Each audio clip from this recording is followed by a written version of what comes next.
You may have felt something lately, like something you don't have words for just yet. Not just being busy, but something deeper, like atmosphere around you feels heavier, like things are louder, more intense, more confusing than they used to be. And maybe part of you has been wondering if it's just you. I want to start by saying this clearly. You're not imagining it, and you're not alone in feeling it, because Scripture actually prepares us for moments like this. There's a verse in Ephesians chapter 6, verse 12, that says, our struggle isn't against flesh and blood, but against special forces. And when I really began to understand that, something shifted for me, because suddenly everything didn't feel so random anymore. It wasn't just people being difficult. It wasn't just circumstances piling up. There was something deeper happening underneath what we could see. And I think a lot of us sense this right now.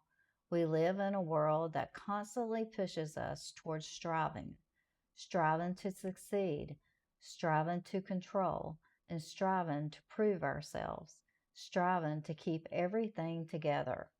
And at first, that can feel motivating, but over time, it becomes exhausting because no matter how hard you try, something inside still feels unsettled. And I think one of the biggest lies we quietly absorb is this: if I had more, I would finally feel secure, more clarity, more certainty, and more control, more validation. But striving never fills what was designed for relationship with God. And when we drift into constant striving, something else often follows close behind: shame. Because when things don't work out, when we struggle, when we feel disconnected, a quiet voice starts to speak. Maybe you're not enough. Maybe you should be stronger. Maybe you failed somewhere along the way. And the problem is, that voice sounds convincing, but it doesn't sound like God, because conviction draws us closer. Shame pushes us away. Conviction says, come closer. Shame says, hide. Conviction says, there is growth here. Shame says, you are the problem. And one of the enemy's strongest tactics is to use shame to create distance between you and God, because distance weakens clarity. Distance makes loud sound loud. Distance makes you target who you really are. And maybe that's why so many people feel spiritually tired right now. And not because they don't love God, but because they've been carrying weight that was never theirs to carry, trying to fix everything, trying to understand everything, trying to hold everything together. And all of that pressure slowly pulls us away from rest. But Ephesians reminds us that the battle is not against people, not against flesh and blood. It's spiritual. And when we begin to understand that, something important happens. We stop fighting the wrong battles. We stop reacting to every situation emotionally. We start asking deeper questions. What is actually true? What is drawing me closer to God? What is pulling me away? Because not everything loud deserves your attention, and not everything popular is truth.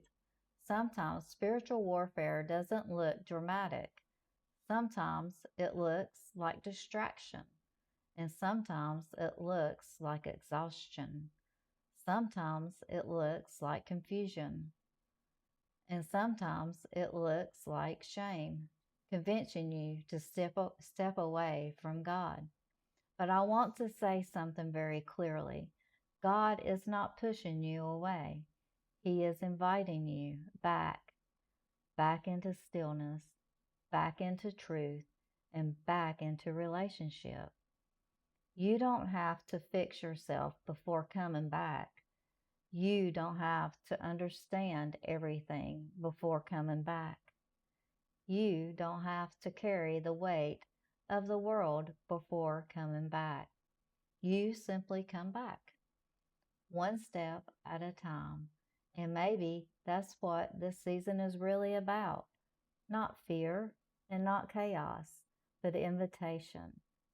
An invitation to see clearly, an invitation to slow down, an invitation to come home again.